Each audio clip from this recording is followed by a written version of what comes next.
The airport was alive with noise and excitement that morning. Families stood in clusters near the arrival gates, holding balloons, waving little flags, and carrying handmade signs that said, "Welcome home." Every few seconds, another group of people rushed forward with tears, hugs, and laughter as soldiers in uniform came walking out. After long months of waiting, the day had finally arrived. Among those families stood a young girl holding a sign almost as big as herself. The words were uneven, painted in bright colors, but her smile made it shine brighter than any neat handwriting could. She had been counting the days, crossing them off her calendar, waiting for this moment, the moment when her father would come home from serving overseas. Her mother stood beside her, holding her shoulders gently, but the girl kept bouncing on, her toes straining her neck every time a group of soldiers walked by. She clutched the sign tighter, her eyes darting from one uniform to another. She didn't care about the crowd or the noise or the people brushing past her. She cared only about seeing that familiar face she had missed so much. Her father had always been her hero, not only because of the uniform he wore, but because of the way he made her laugh, the way he read bedtime stories, and the way he promised he would always come back. Today was proof of that promise. When he finally appeared, walking out of the tunnel in his neatly pressed uniform, the girl froze for a moment, as if her brain couldn't believe what her eyes were seeing. He looked the same. Tall, strong, his shoulders square, his face tired but proud. Then it hit her all at once. She dropped the sign and ran forward, her little legs carrying her as fast as they could. "Daddy!" she shouted, her voice rising above the noise. The soldier's tired eyes lit up instantly, his serious face breaking into a wide smile. He opened his arms, and in seconds she was there, flying into his embrace. He scooped her up and spun her around, the weight of months apart falling away, in that single moment. Her mother walked up behind, smiling through her tears, and the soldier leaned down to kiss her cheek, while still holding his daughter tightly in his arms. For a few minutes, the world seemed to stop around them. People clapped, some even cheered, touched by the sight of a soldier coming home to his family. For the girl, the airport disappeared. It didn't matter how many people were watching or how noisy the place was. She was safe in her father's arms again, and that was all she had wanted for so long. But then, in the middle of this beautiful reunion, something caught the soldier's attention. As he held his daughter close, he noticed faint red marks on her arms just below the sleeves of her dress. At first, he thought it was just the lighting or maybe smudges of paint from the sign she had made. But as he adjusted her in his arms, the marks looked clearer. Thin red lines ran along her skin in uneven patches, some darker than others. He blinked, trying not to let his face change, but inside, a knot of worry twisted in his stomach. His smile faltered for just a second, though he quickly forced it back. His daughter was beaming at him, and he didn't want to spoil this precious moment. Still, he could not ignore what he had seen. He set her down gently, crouching so he could look her in the eye. "You've grown so much," he said warmly, brushing a curl of hair away from her forehead. She grinned proudly, telling him she had been drinking milk every day because he told her once it would make her strong. He chuckled, his heart swelling with pride, but his eyes couldn't help drifting back to those red marks. They weren't scratches from falling on the playground, at least not the kind he remembered from his own childhood. They looked different. He tried to shake it off, telling himself not to overthink it. Maybe it was nothing. Maybe he was just seeing it wrong because of the bright airport lights. But the image stayed in his mind, no matter how hard he tried to push it aside. The family began walking out of the airport together. Strangers smiled at them, some even thanked the soldier for his service, and he nodded politely, though his thoughts were elsewhere. His daughter skipped happily beside him, holding his hand tightly as if afraid he would disappear again. She told him all about the new things she had learned while he was away, how she could ride her bike without training wheels, how she had won a drawing contest at school, and how she had made a new friend in the neighborhood. Her voice was full of joy, and every word was music to his ears. But when her sleeves slipped back a little as she waved her arms, the marks showed again. He swallowed hard, keeping his expression calm. The last thing he wanted was to scare her or ruin the happiness of the moment, but the unease grew stronger. They reached the car where more surprises were waiting. The mother had decorated it with ribbons and little flags, and the daughter insisted on sitting right beside her father during the ride. The soldier laughed, hugging her close, but his eyes were still sharp, still searching for clues. He noticed how she kept tugging at her sleeves, almost as if she wanted to keep her arms covered. He wanted to ask, but he didn't know how to without making her uncomfortable. Instead, he listened as she chattered away, telling him stories about her school, her teachers, and her favorite cartoons. He nodded, smiled, and laughed at the right moments, but his mind was running in circles. On the outside, everything looked perfect, a happy family reunited after months apart. On the inside, though, the soldier carried a new kind of worry. On the battlefield, he knew what to do. He was trained for danger, for threats, for protecting others under pressure. But here, sitting beside his daughter, he felt helpless. He didn't know what those marks meant. Were they just from playing too rough? Or something more? And why was she trying so hard to hide them? He glanced at his wife, who was driving. She was talking happily about the welcome dinner she had planned at home. Relatives and neighbors were coming. There would be his favorite food, and everyone was excited to see him. He smiled and nodded, but a part of him wanted to pull the car over right then and ask her if she had noticed the marks. But he didn't want to ruin the mood. He didn't want to scare his daughter, who was glowing with happiness. He decided to wait, to stay calm, and to watch more closely. Tonight, after the celebration, he would talk to his wife privately. For now, he had to push down his worries and hold on to the joy of being home again. The girl leaned her head against his arm, sighing happily. "I missed you, Daddy," she whispered softly, her voice almost sleepy from the excitement. His heart melted. He kissed the top of her head and whispered back, "I missed you too, baby girl. More than you'll ever know." She smiled, her eyes closing for a moment, comforted by the safety of his presence. The soldier stared out of the window, his hand resting gently on hers. He was home. Yes, he was with his family again. But deep inside, he knew something wasn't right. The red marks on her arms were not something he could forget. He had faced many battles in his career, but this felt different. This was a battle he didn't yet understand, a mystery waiting to unfold, one he was determined to solve for the sake of the little girl who meant everything to him. The drive from the airport felt both long and short at the same time. For the soldier, every second in the car with his daughter was a treasure. He had dreamed of this moment when he was far away, sitting in a tent under the desert sky, or lying, awake listening to the distant hum of engines. Now he was home, finally with his little girl again, and yet his heart carried a weight he could not shake off. The image of those red marks stayed with him like a shadow that followed, no matter how brightly his daughter smiled beside him. His daughter never stopped talking during the ride. She told him about how she had learned to whistle, though the sound was more like a gentle puff of air. She explained how she had made a new best friend named Lila who lived across the street and how they liked to build forts out of blankets.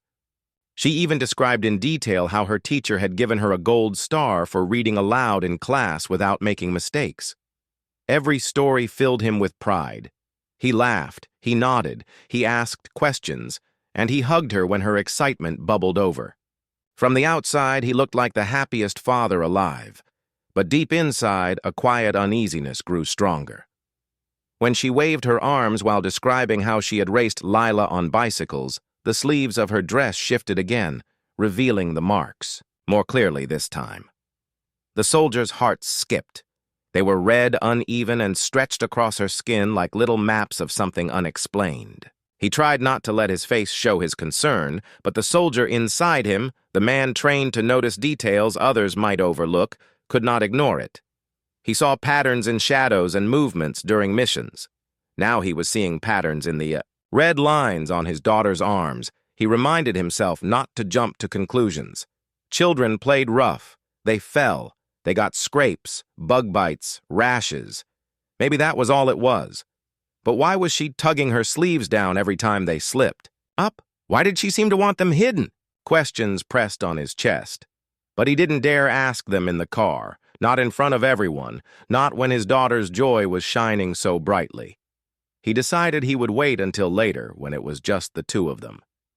Then he would find out.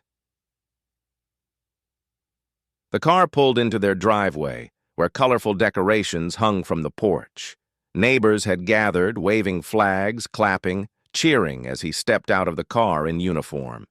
His wife's careful planning had turned the front yard into a small celebration. There were balloons tied to the mailbox and a banner stretched across the fence with the words, "Welcome Home," painted in bold letters. For a moment, the soldier allowed himself to smile without holding back. It felt good to be home. It felt good to see how much love surrounded his family. His daughter grabbed his hand and pulled him toward the house, proudly showing him everything her mother had prepared. Inside, relatives had already filled the living room, carrying dishes, hugging him, thanking him. His mother-in-law wiped her eyes with a tissue, saying how proud she was. His brother-in-law clapped him on the back, calling him a hero.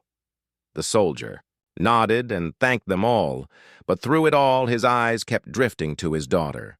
She was laughing, showing her grandparents the little sign she had made, bouncing with energy as if she had enough joy to fill the whole room. Yet every time her sleeve slid upward, she tugged it back quickly, her smile dimming for just a second before she carried on. Dinner was loud and cheerful. Plates were passed around, stories were shared, and laughter filled every corner of the house. His wife had cooked his favorite dishes, and he ate gratefully, though his mind wandered again and again. He noticed how his daughter sat between two cousins, laughing, but always keeping her arms tucked close to her body. She reached for bread with her left hand, even though she was right-handed, as though trying to keep one arm covered. The soldiers' sharp eyes picked up every little movement, and each one deepened his unease. Later in the evening, when most of the relatives had left and the house had grown quieter, he finally found a chance to sit beside his daughter on the couch. She leaned against him, tired from the long day but still unwilling to leave his side. He stroked her hair gently, his voice soft. "You've told me so many wonderful things about school and your friends," he said, smiling at her. "But can I ask you something, sweetheart?"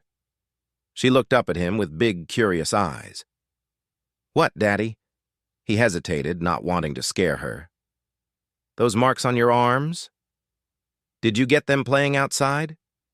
For the first time that day, her smile faded. She glanced down at her sleeves, then quickly pulled them lower as though to hide the red patches. Her little shoulders stiffened. "It's nothing," she whispered, almost too quietly to hear. His heart clenched. Nothing. That word told him everything and nothing at the same time. It told him she didn't want to talk. It told him she was afraid to share. It told him there was something she wasn't ready to say. But it did not tell him what was truly happening. He swallowed the questions burning in his chest. She was still too young, still too fragile after all the excitement of the day. Pushing too hard might make her close up even more, so instead, he wrapped an arm around her and kissed the top of her head. "Okay," he said softly. "But you know you can tell me anything, right? No matter what, I'll always listen." She nodded, though her eyes stayed fixed on the floor. He squeezed her gently, his soldier's heart aching in ways that no battlefield had ever made it ache. Out there, far from home, he had faced danger with steady nerves. But here, sitting beside his daughter, he felt powerless. That night, after she had gone to bed, he sat at the kitchen table with his wife. The house was finally quiet. She poured him a cup of coffee and he held it between his hands, staring into the dark liquid. He cleared his throat. "Did you notice her arms?" he asked in a low voice. His wife sighed, her face softening. "Yes, I've noticed. I thought maybe it was just a rash or allergies. I've been meaning to take her to the doctor, but with everything going on, school, neighbors helping while you were gone, I thought maybe it would go away." Her honesty didn't calm him. If anything, it made his worry grow. He set the coffee down and rubbed his forehead. "She keeps hiding. Them? She doesn't want to talk about it. That's what scares me." His wife reached across the table and held his hand. "We'll figure it out," she promised. "She's been safe. I've been watching her. But you're right. If she's scared, then we need to understand why. We'll take her tomorrow." He nodded, though the unease still pressed heavily inside him. Tomorrow. He could wait until tomorrow. But that night, lying awake in his own bed for the first time in months, he couldn't sleep. Every time he closed his eyes, he saw his daughter's little hands pulling at her sleeves, her eyes flickering with worry when he asked her about the marks. He had come home to protect her, to hold her, to make sure she was safe. And now, in the comfort of his own house, he found himself facing a different kind of battle, a battle not fought with weapons or soldiers, but with patience, love, and trust. He turned on his side, listening to the soft breathing of his wife beside him. Somewhere down the hall, his daughter slept peacefully, dreaming perhaps of games with her friends or the joy of her father's return. He whispered into the darkness, a promise only he could hear. "I'll find out what's hurting you, baby girl, and I'll make it right, no matter what." Morning came quietly, with a soft light filling the kitchen and the smell of warm toast rising from the toaster. The soldier stood at the counter pouring milk into a glass, while his daughter sat at the table, swinging her feet and humming a little tune. She had placed her elbows on the table and folded her sleeves neatly to her wrists, as if she had practiced keeping them there. He tried to keep the moment simple and calm. He handed her the milk and smiled. She took it with both hands, her eyes shining the way they always did when he was near. It was a normal morning, at least on the outside, the first one they were sharing after so many months apart. But inside, he felt the same steady worry from the night before, humming like a quiet alarm he couldn't turn off. He asked her about school again, this time with more gentle curiosity. She told him about spelling, words, about a math game where she had to race to answer questions, and about how her class planted seeds in little paper cups by the window. She spoke with the easy confidence of a child who wanted to please her father. The soldier listened closely, putting butter on her toast exactly the way she liked it, all the way to the edges. When her sleeve slipped just a little as she reached for the toast, he saw the red marks again, faint lines and patches that looked irritated, as if they had been rubbed or scratched. His heart tightened. He looked at the marks and then at her face. But he said nothing. He didn't want to make her feel judged or scared. His wife came into the kitchen tying her hair back, already dressed for the day. She kissed their daughters' head and placed a lunchbox on the counter out of habit, then remembered there was no school today. She laughed softly and shook her head. "I'm still in school mode," she said, then looked at the soldier. "You two have a doctor's visit at 11. I called last night and they fit you in." He nodded with quiet relief. It felt good to have a plan. Action, even small action, made him feel steady again. After breakfast, he helped his daughter put on her shoes. She picked her favorite pair, the ones with little stars on the sides. He tied the laces and used the chance to keep the moment relaxed. "Do the stars make you run faster?" he asked. She giggled and said, "Only if I jump first," and then, proved it by hopping twice and running in a small circle. He laughed with her, letting the sound wash away some of his tension. When she stopped moving, she brushed her sleeves down again. The motion was quick and a little too careful, like she didn't want anyone to catch her doing it. He noticed, but he didn't speak. Not yet. They had time before the appointment, so he suggested a short walk to the park at the end of the street. She agreed right away. She loved the park. The sidewalks were still cool from the night, and the trees were full of birds. The soldier matched his pace to hers, letting her skip ahead and then come back. She talked about her friend who lived across the street, Lila, the one she had mentioned in the car the day before. "We make forts with blankets," she said, "and we have a secret signal." She showed him the signal, a little wave and a double clap. He did it back to her. Her smile was bright, and for a moment he felt a pure, simple gladness, the kind he remembered from before his deployment. At ease. The park? He watched her climb the small ladder to the slide. She moved carefully, and he could tell she had done it many times. She slid down and ran to try the swings, then came back to him to sit on the bench for a rest. He brushed a bit of dust from her sleeve. "Does it ever itch?" he asked, very softly, as if he were asking about the weather. She stared at his hand on the fabric and nodded the smallest nod. "Sometimes," she said. "Mostly when I play outside." His mind grabbed onto that one line. Outside. "At school?" he asked. "Or at a friend's house?" She hesitated, thinking. "Sometimes at school, sometimes at Lila's," she said, "but I'm okay." Her voice was brave, but she folded her arms like she was cold, even though the morning was warm. He nodded and changed the subject. "Want to race to the big tree?" She jumped up and ran, laughing, and he jogged behind her just slowly enough to let her win. When they reached the tree, she leaned against it, a little breathless, her cheeks pink with joy. The soldier put his hand on the rough bark and looked down at the ground around the roots. There were weeds and little plants with thin leaves, a patch of clover and a vine creeping from the fence line. He didn't know the names of most plants, but he knew that some could bother the skin. He glanced at his daughter's covered forearms. Again then at the trailing vine. His mind began to connect scenes, her playing outside, her tugging her sleeves, the itch.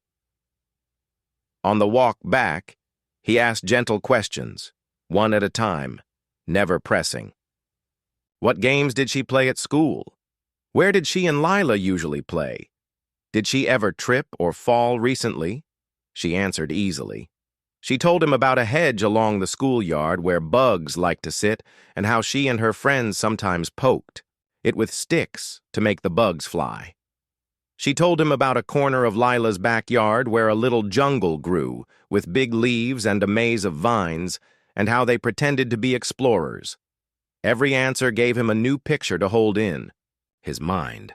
None of it sounded scary. All of it sounded like normal childhood adventures. But normal childhood adventures could still lead to red, itchy arms. Back at home, his wife had laid out her daughter's small sweater on the couch. "In case the office is cold," she said. The soldier smiled, grateful for the thoughtful detail. While their daughter drew with crayons on the coffee table, he and his wife spoke quietly in the kitchen. He asked if anything had changed recently. Soaps, laundry detergent, shampoo. She shook her head. "Same brands," she said. "I did buy a new lotion, but I used it only once, and it didn't seem to help." He nodded, filing away this detail too. He was not trying to turn their home into a checklist, but his mind worked. That way, when he cared about a problem deeply, he scanned, he sorted, and he looked for patterns. At 10:30, they got ready for the appointment. His daughter held his hand the whole ride, asking only one question. "Will it hurt?" He answered honestly. "The doctor will look and ask questions, maybe a tiny test. I'll be with you the whole time." She squeezed his hand tighter. Her trust gave him strength. He had walked into many hard places with courage. This was different, but he wanted to bring the same steady heart to this room he had brought to all the others. The pediatrician's office was bright and friendly, with a fish tank burbling softly in the waiting room and a shelf full of books. His daughter sat on a small chair and stared at the fish moving through the water like floating jewels. He sat beside her and picked up a book, reading the words in a soft voice. She leaned against him, relaxed for a moment, and then gently pulled her sleeves down again. He felt the motion and kept reading. The nurse called their names. In the exam room, the nurse took their daughter's height and weight, then asked the usual questions. Any fever? Any changes in food? Any new soaps or animals at home? The soldier answered calmly, giving careful details. The nurse wrote notes, then asked to see the marks. His daughter flexed her fingers nervously and looked at her father. He gave her a nod and a warm smile. She rolled her sleeves up. The nurse was kind and spoke in a gentle tone. "I know these can feel itchy," she said. "You're very brave." She touched the skin lightly and asked a few more questions. When she left, the soldier moved his chair closer to the exam table and rested his hand on his daughter's shoe. "You're doing great," he whispered. The doctor came in with a warm greeting and a calm face. She asked their daughter her name and age, then chatted with her about the pictures on her t-shirt until the little girl smiled. Then the doctor turned her attention to the arms, studying the red lines with care. She asked about when the marks first appeared, whether they got worse at certain times of day, and what helped when they felt uncomfortable. The soldier and his wife took turns answering. Their daughter added something small. "It's worse when I play outside a lot," she said. The doctor nodded as if she had expected that. The doctor asked about school and about the neighbor's yard. "Do you play near bushes? Do you climb through plants with big leaves?" The soldier watched his daughter think. He could tell she wasn't sure how to describe the places where she played. He helped her by repeating a few of the details from their morning walk, the hedge, the vines, the corner of jungle. The doctor listened carefully, then gently pressed around the edges of the red patches to check for tenderness. His daughter flinched just a little. The doctor reassured her. "You're doing great," she said. "I can already tell you're strong." After a pause, the doctor said they might do a small test on the skin, nothing too scary, and also talk about some simple steps they could try right away. She explained everything in a kind, plain way. The soldier listened to every word, his mind tracing each idea the doctor offered. Cool water for rinsing after outdoor play, mild soap, a soft towel, a cream to reduce itch, long sleeves when walking through plants, and a careful look at the places she played most often. The steps felt like a plan, and a plan felt like hope. While the nurse stepped out to get a small kit, the soldier turned to his daughter. He noticed that the fear in her face was smaller now. She looked at him and whispered, "Will you hold my hand?" He nodded and rested his hand over hers. "Always," he said. He wanted her to know that whatever the cause of the marks, he would walk through it. The results from the small test did not come right away. The soldier spent the next morning keeping everything calm and steady, following the doctor's simple plan. After his daughter played for a few minutes outside, he brought her in, washed her arms with cool water and patted them dry with a soft towel. He helped her put on the gentle cream the doctor had suggested, rubbing it in small circles while telling a silly story about a superhero who wore a cape made of clouds. She giggled and sat still, and for a few moments the worry in his chest softened. Just before lunch, the phone rang. His wife picked it up, listened, and then handed it to him with a hopeful look. It was the pediatrician. The doctor spoke in a clear and kind voice. The small test showed a strong reaction to a common plant family that can irritate skin. It didn't mean anything scary about his daughter's health. It meant her skin was sensitive to certain plants, especially when she touched them and then touched her arms or when the plant brushed her skin directly. The doctor listed a few examples and explained how the rashes could look like thin red lines or patches. She repeated the steps they were already taking and added one more suggestion. Try to find where she might be touching those plants. At school, in a neighbor's yard, or on a favorite path, and avoid them or cover up when near them. When he hung up, the soldier felt both relief and purpose. Relief, because the cause was not a mystery anymore. Purpose, because now he had a clear job to do. Find the plants, make a plan, and protect his daughter's play without taking away her joy. He went to his daughter and knelt to her height. "We talked to the doctor," he said softly. "Your skin is very sensitive to some plants.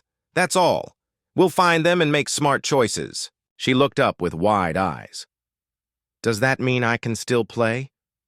He smiled. "Yes. We'll make it safe. We'll do it together." His first stop was the school. He called ahead, and the front office welcomed him kindly. The principal walked him out to the yard where the children usually played.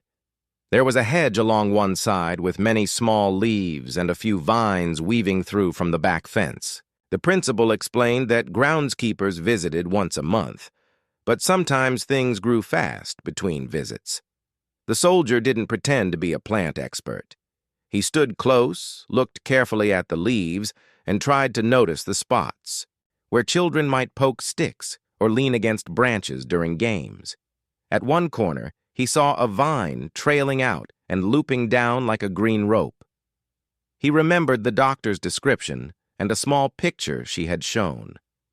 He didn't want to point at the plant and alarm anyone if he was wrong, so he did what he always did. He spoke clearly and respectfully. "My daughter gets a rash from certain plants," he said. "She and her friends like to poke the hedge. Could we put a small rope or cones here for now, just to guide them away until the grounds team can check?" The principal agreed immediately. "Absolutely," she said. "I'll ask the custodian to set up a barrier this afternoon and email families to remind them about staying off the hedges." She added that she would call the district landscapers and ask them to clear vines and inspect all the edges of the yard. The soldier thanked her. It felt good to work with people who cared. On his way home, he crossed the street to the house where his daughter's friend, Lila, lived. He had met Lila's mother before, but never for a long talk. He rang the bell and introduced his reason for visiting with a calm smile. "My daughter loves playing here," he said. "She told me about the jungle in the corner of your yard. The doctor thinks her skin reacts to certain plants. I'm hoping we can look at that corner together and see if anything there might be the problem." Lila's mother was kind and open. "Of course," she said at once. "Come in." The backyard was bright and cheerful, with chalk drawings near the patio and a small swing tied to a sturdy branch. In the far corner, he saw the jungle his daughter had described, a playful tangle of leaves and vines that kids loved to pretend was a forest. It looked magical in the way children's spaces often do. He did not want to take that magic away. He walked slowly around the edge, keeping his hands at his sides, and asked a few questions. Had anything changed recently? Had anyone noticed rashes after playing there?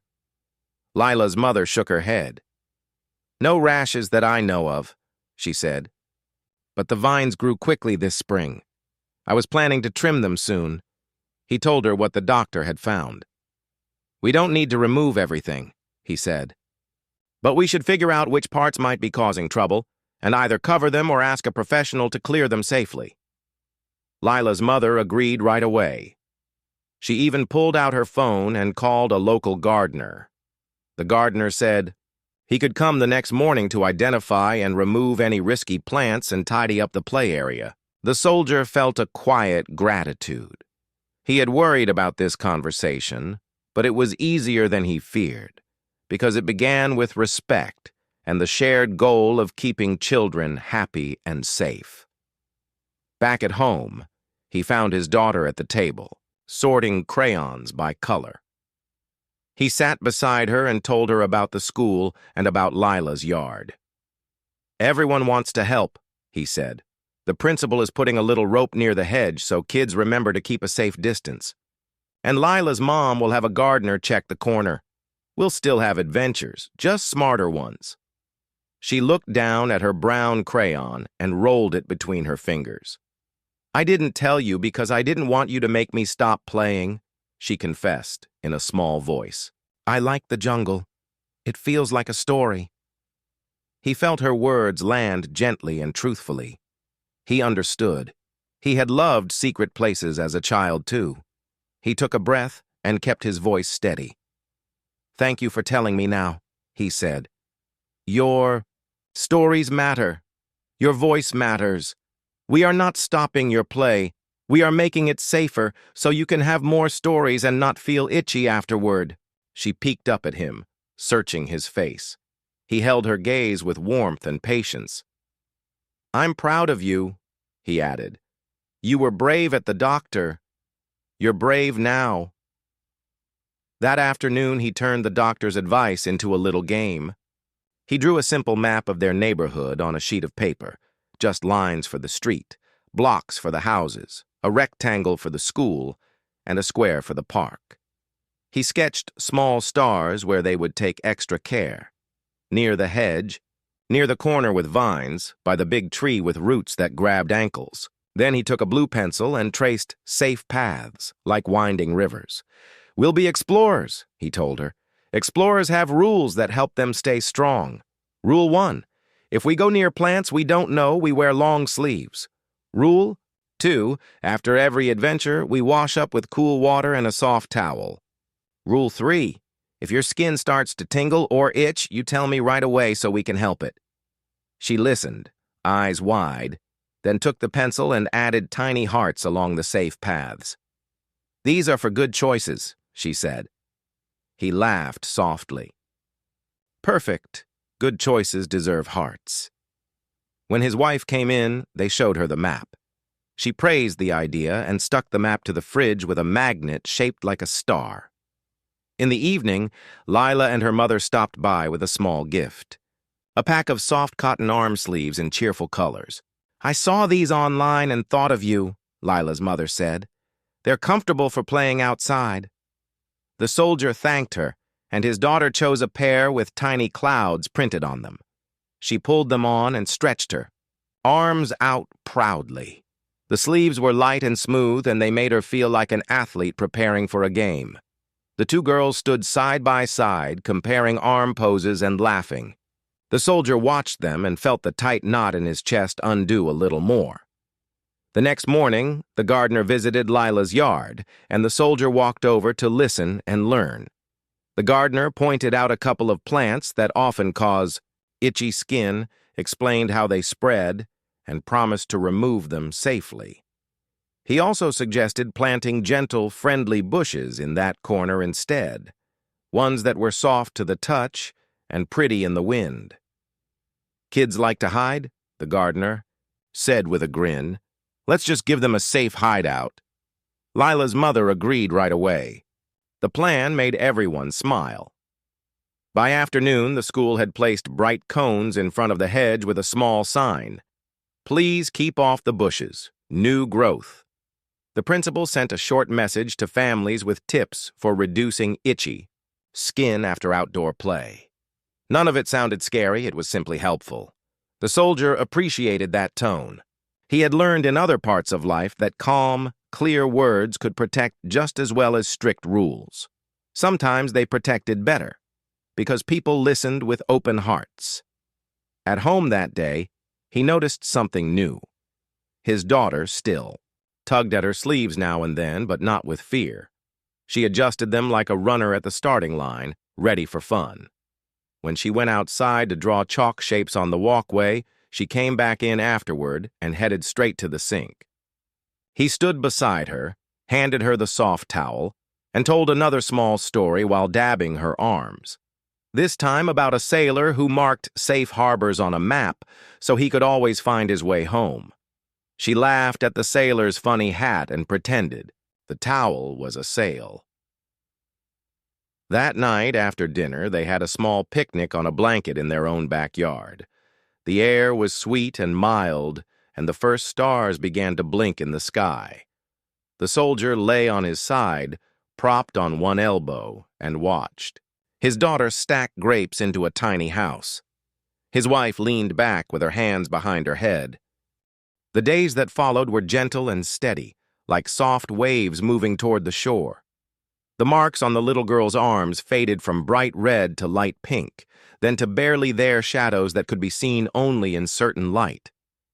The soldier noticed this slow change with careful eyes. He didn't rush it. He didn't demand quick results. He simply kept doing the small things that helped. Cool water after outdoor play, the soft towel, the mild soap, the cream in gentle circles. Every step was done with kindness and calm. Every step told his daughter the same truth in a different way. You are safe, you are seen, and your voice matters. They added new habits that felt like love, not like rules. On the porch, they kept a small basket with what they jokingly called the Explorer Kit. Inside were the light cotton arm sleeves, a little water bottle, a pack of soft wipes, and a tiny tube of the cream. The girl loved the basket because it made her feel prepared, the way explorers in books carried useful things in their packs. Before going outside, she would check the basket herself, like a pilot before takeoff. Sometimes she even made a small sound, click, as if locking in a seatbelt, and the soldier would make the same sound with a smile. They turned careful, living into an easy rhythm. One afternoon, the school sent a friendly note home about the yard updates. The district landscapers had cleared the hedge edges, removed the vines that could cause itchy skin, and planted low, soft shrubs near the corners where children liked to gather. The principal wrote that a parent volunteer would lead a short nature care chat for the younger classes: how to look, not grab, how to respect plants, how to wash hands after outdoor fun. When he read the message, the soldier felt grateful again. This was the gift of community. Many hands, many eyes, many hearts, all saying the same thing in their own way. Let's keep our children safe and free to play. He visited Lila's yard again at the end of the week. The corner that had once been a tangle was now tidy, but still magical. The gardener had created a little nook with smooth stones, a few soft bushes, and a low wooden arch the kids could walk under. When the wind blew, the leaves trembled and made a soothing sound. The girls tried out their secret signal under the arch, and then invented a new one just for the corner: 2 soft claps and a whisper. "That's the gentle play signal," the girl explained proudly. The soldier nodded. He loved that they had created something playful out of something careful. He loved that his daughter felt brave again, not because the world had no risks, but because she knew how to meet them with attention and calm. On Saturday, the family planned a small trip to the park with a shallow stream running through it. The soldier had thought about the choice. He could avoid nature for a while, but he didn't want his daughter to learn fear. He wanted her to learn wisdom. So they went with sleeves on, the Explorer kit packed, and a picnic blanket rolled tight. The path to the stream was dappled with light. Children laughed nearby. A dog barked and wagged its tail. The soldier kept a relaxed eye on his daughter as she knelt by the water, floating a small leaf like a boat. She reached out to touch the surface and watched the ripples spread. He crouched beside her and pointed upstream. "Watch," he said softly. "The water moves around the stones, not through them. That's like us. We don't fight everything. We make simple moves and go around." She nodded in a serious way children have when they understand more than adults expect. Then she said, "If my arm starts to tingle, I'll tell you." He smiled. "That's our plan." A few minutes later, she did feel a tiny itch near her wrist where the sleeve had slipped. She said, "Pause," the way they practiced at home. He helped her rinse and dabbed her skin dry with the soft towel. It was simple, small, and it worked. She went back to floating her leaf, and he sat on the blanket, feeling the quiet peace of a plan that did not crush joy, but gently guided. The soldier also carried a private heaviness that he had not voiced. It was the quiet ache from the first day back at the airport, from that instant when his joy had turned to worry at the sight of the marks. Sometimes, late at night, the memory returned and tugged at him. He would stand in the hallway and listen to his daughter's easy breathing and think, I wasn't here when this started. He did not blame himself. He knew he had been serving far away for reasons he believed in. Still, the ache was real. One evening, his wife found him looking at the map on the fridge. She stood beside him without speaking for a moment. Then she pointed at the little hearts the girl had drawn along the safe paths and said, You see these? These are not just hearts for her. They're for you too. You came home and turned worry into care. That's what matters now. He placed his hand over hers and let her words sink in. A few days later, the school invited families to visit the new story corner they had built near the repaired hedge. The corner had a low bench, a small shelf with a few picture books about nature, and a simple sign, Look with care, touch with care. The principal thanked the grounds team, the teacher who arranged the books, and the parents who had given ideas. She also nodded toward the soldier's family with a warm smile that did not single anyone out, but still said, I see you. The children took turns sitting on the bench and telling short stories about their favorite outdoor games. The soldier's daughter waited with her hands folded neatly, then lifted her hand. When the teacher called on her, she said, I learned to wear sleeves when I play near bushes, and I learned to wash with cool water after. That way I can still be a brave explorer. Her voice was clear and calm. The soldier felt his heart swell, not with pride for himself, but with gratitude for her growing voice. On the way home, they stopped for ice cream. She chose strawberry, her mother chose vanilla, and he chose chocolate. The girl took a careful bite and then held her cone up like a tiny torch. This is my explorer treat, she said. He laughed and tapped his cone lightly against hers. To explorers, he replied. At home, she added a new drawing to the fridge map, a little arch in the neighbor's yard, a tiny bench near the school hedge, and one blue line leading to the stream. She drew 3 hearts on that line. These are for when I said pause, and we fixed it, she explained. He nodded. Those are strong hearts, he said. The red marks continued to fade. A few spots returned after a long play day with lots of running and pretend games, but now they knew what to do. There was no panic, only rinse, dab, cream, rest. The girl sometimes took the lead. I'm going to do the steps, she would say, and the soldier would watch her move through the simple routine with the calm safety of a checklist. He had seen checklists save lives. Now he saw them protect a childhood. One evening, they planted their own small patch of friendly garden in a corner of their yard, guided by the list the gardener had shared. Soft herbs with gentle leaves, a small flower that invited butterflies, a little wooden sign the girl painted by herself. Gentle hands, gentle place. She pressed the sign into the soil and stepped back, satisfied. The soldier looked at the tiny garden and felt a warm pride he could not fully name. It was not the pride of medals or uniforms. It was the quiet pride of building something kind and steady that would outlast a single day. When the weekend came, they decided to visit the airport again. Not to say goodbye or welcome anyone, but just to walk through the wide space, look at the big windows, and eat a snack at the little cafe they had rushed past before.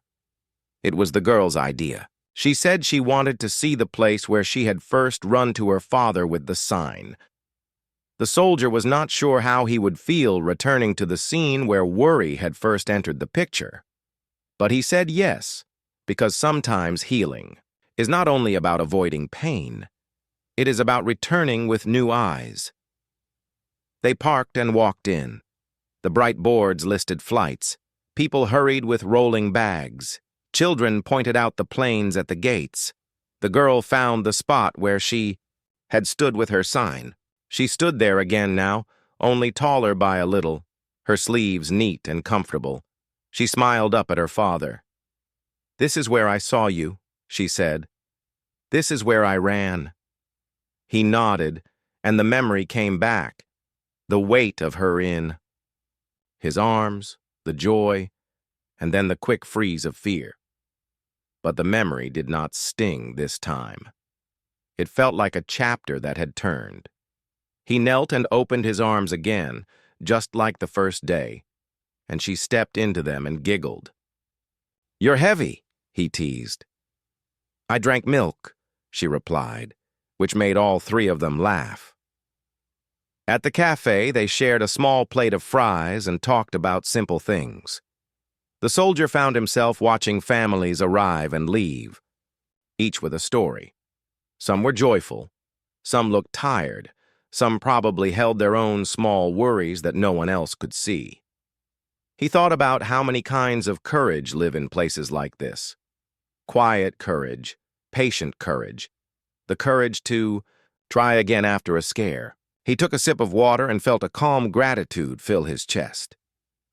On the drive home, the girl leaned her head against the window and watched the city pass by in soft shapes. "Daddy," she said, her voice thoughtful, "what's the bravest thing you did this month?" He smiled, surprised by the question. He could have named many things from his service, but he chose the truth of the present. "Listening to you," he said, "and learning with you. That was brave for me." She turned and gave a shy smile like shh.